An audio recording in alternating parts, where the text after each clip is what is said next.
So, hayan mga bakla, tayo ay lalayas kahit maulan at hindi maganda ang panahon.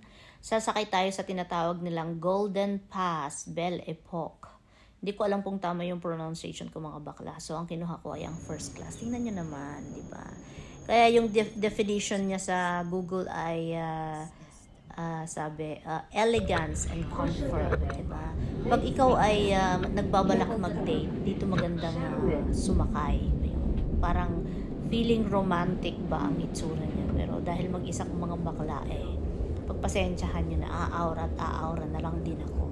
So anyway, ito ay nag-start sa Montreux. So tingnan nyo yung likod ng background ko, yan yung Lake Geneva. So papaakyat na yan ngayon. So papaakyat na yung train papaakyat na sa mas mataas na area na dadaanan. So may dumaan pa. Eksakto, may dumaang mama. So yan, so ililipat ko na naman ang aking GoPro kasi nga mga bakla, nahiya pa ako magsalita dyan. So hindi ko kasi alam kung may mga tao na sa likod kasi hindi ko na masyadong napansin. Maulan siya sa baba. Nandito pa lang tayo sa Montreux pa lang to mga bakla. So ayan. Ito ay approach na tayo ng Gstaad. So medyo may mga pa-snow na dyan. So ayan na nga, may snow na mga bakla.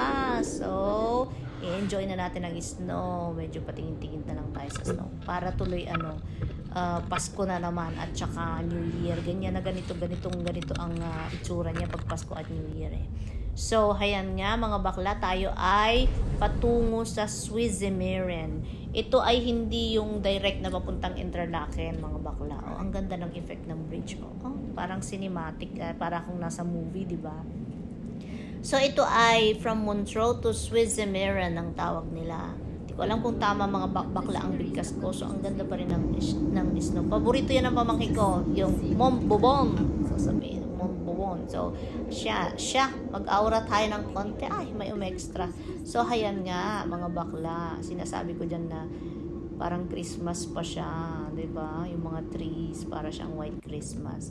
So, hayan, nananahimik na ang lola nyo kasi malapit na ako makarating sa aking paroroonan. So, pero bago ako makarating doon, syempre, kailangan kong umaura, 'di ba? Yung dapat may tugtog ng romantic o di kaya ay sawi, 'di ba? May pakatingin-tingin sa window, mga ganon. So, hayan na ako. Goodbye everybody. Thank you.